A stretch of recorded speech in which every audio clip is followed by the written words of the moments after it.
নিজে না খেয়ে তুমি খাওয়ালে, শেখালে কথা বলা, তুমি আবার বেঁচে থাকার কারণ। আউযু বিল্লাহি মিনাশ শাইতানির রাজিম, বিসমিল্লাহির রহমানির রহিম। তো প্রথমেই যেহেতু হচ্ছে আমি উর্দু ডিপার্টমেন্টের স্টুডেন্ট, তো তোমাদের সকলের দৃষ্টি আকর্ষণ করার জন্য এবং আমার কথাগুলো শোনার জন্য আমি গানের সুরে একটা কথা বলি। কাহানি সুনো জুবানি সুনো, মুঝে প্যার হুয়া থা ইকরার হুয়া থা। তো আমার কাহিনী শোনেন এবং জবানি শোনেন, তো এবং পেয়ারটা কার সঙ্গে হয়েছে সেটাও বলি। তো সর্বপ্রথম আমি সুফিয়ান ভাইয়ের কথায় একটা কথা বলবো যে আমাদের শিকড়কে ভোলা যাবে না। তো সর্বপ্রথম আমি হচ্ছে আমার বাবা মার কথাটা একটু বলি। তো আমার বাবার নাম হচ্ছে মোহাম্মদ জহুরুল হক, তিনি দীর্ঘ 46 বছর রিক্সা চালান। আর আমার মায়ের নাম হচ্ছে কল্পনা বেগম, যিনি আমি যখন 1 বছর থাকি, তো ওই 1 বছরে আমাকে 1 বছর শিশু রেখে উনি আমাদের রংপুর বিভাগের কুড়িগ্রাম জেলার উলিপুর উপজেলায় কারুপণ্য শিল্পে আমাকে 1 বছর রেখে উনি কাজে যান।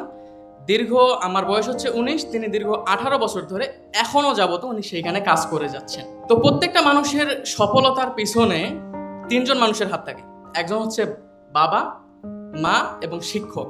পৃথিবীতে কোনো মানুষকে তুমি সফলতা দেখাতে পাবে না যারা 3 জন ব্যক্তির সঙ্গে প্রতারণা করছে। এক হচ্ছে বাবা, 2 হচ্ছে মা, 3 হচ্ছে শিক্ষক। আমরা যেন এই 3 জন ব্যক্তির সঙ্গে কখনো প্রতারণা না করি। এই 3 জন ব্যক্তির যদি না থাকতো, আমাদের পৃথিবীতে অস্তিত্ব বলে কিছু থাকতো না।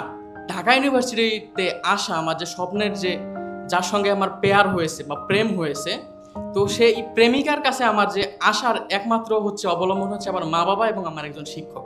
তো আমার ফেভারিট সাবজেক্ট ছিল হচ্ছে ইংলিশ, কিন্তু আমি স্যাক্রিফাইস করছি। আমার চট্টগ্রাম ইউনিভার্সিটিতে ইংলিশ ছিল, কিন্তু যখন আমি ঢাকা ইউনিভার্সিটিতে উর্দু ডিপার্টমেন্টে আসি, আমার বাবা হচ্ছে ক্লাস 2 পর্যন্ত পড়ছে, আমার মা হচ্ছে ক্লাস 3 পর্যন্ত পড়ছে। যখন হচ্ছে আমি ঢাকা ইউনিভার্সিটির চান্স পাই, আমার বাবা বলে যে এই চট্টগ্রাম ইউনিভার্সিটি, জগন্নাথ ইউনিভার্সিটি, ওগুলো হচ্ছে পচা ইউনিভার্সিটি, ঢাকা ইউনিভার্সিটির মতো কোনো ইউনিভার্সিটি হবে না। তো আমার বাবার কারণেই হচ্ছে আমি ঢাকা ইউনিভার্সিটিতে আসছি। আর একটা জিনিস মনে রাখবেন, আল্লাহ তাআলা অপূর্ণতার মাঝেই সুখ নিহিত রেখেছেন। কোনো ব্যক্তি আপনি দেখাতে পারবেন না যে স্বয়ং সম্পূর্ণ। আল্লাহ তাআলা কোনো না কোনো দিক থেকে তাকে অপূর্ণ রাখছেন। আমি জীবনে কোনোদিন বৃত্তি পাই নাই, যেটাকে স্কলারশিপ বলে। আমার স্বপ্ন ছিল যে আমি এসএসসিতে গোল্ডেন এ প্লাস পাবো এবং বৃত্তি পাবো। আমি গোল্ডেন এ প্লাস পাইছি, কিন্তু বৃত্তি পাই নাই। আপনি যদি কোনো সফলতা পান, তার পিছনে সব থেকে বেশি অখুশি হয় আপনার প্রতিবেশী। যারা বলতো কি জানেন, আমরা হচ্ছে একটা জায়গা থেকে আরেকটা জায়গায় হচ্ছে উঠে গিয়ে বসবাস করছিলাম, তো যার কারণে হচ্ছে গ্রামের মানুষ আমাকে দেখতে পাইতো না। যে এরা উড়ে এসে জুড়ে বসে এসএসসিতে এ প্লাস পায়, এসএসসিতে এ প্লাস পায়, আবার ঢাকা ইউনিভার্সিটিতে চান্স পায়, অনেক বড় কিছু হবে, এটা হচ্ছে দেখতে পাইতো না। আমার প্রথম থেকেই স্বপ্ন ছিল হচ্ছে ঢাকা ইউনিভার্সিটিতে ফার্স্ট হওয়া, বাট ফার্স্ট হয় নাই, কিন্তু চান্স তো পাইছি। তো এটা হচ্ছে আমার কাছে বড় একটা পাওয়া। অতিরিক্ত পড়াশোনা করতে করতে আমি পাগল হয়ে গেছিলাম। আমি পাগল হওয়ার কারণে আমার গ্রাম, আমার প্রতিবেশী আমাকে কি বলতো জানেন? আমার মা বাবাকে কি বলতো? কম পড়ায় ছাগল, অধিক পড়ায় পাগল। তো এই কথাটা আমার খুব খারাপ লাগছিল।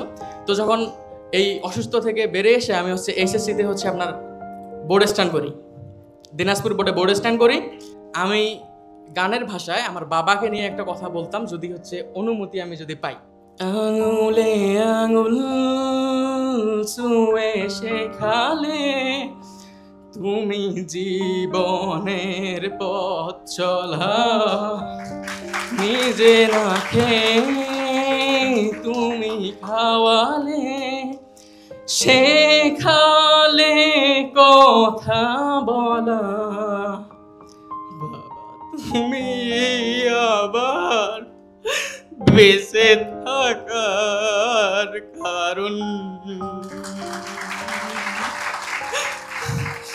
বলো তোমার মতো করবে কে শাসন।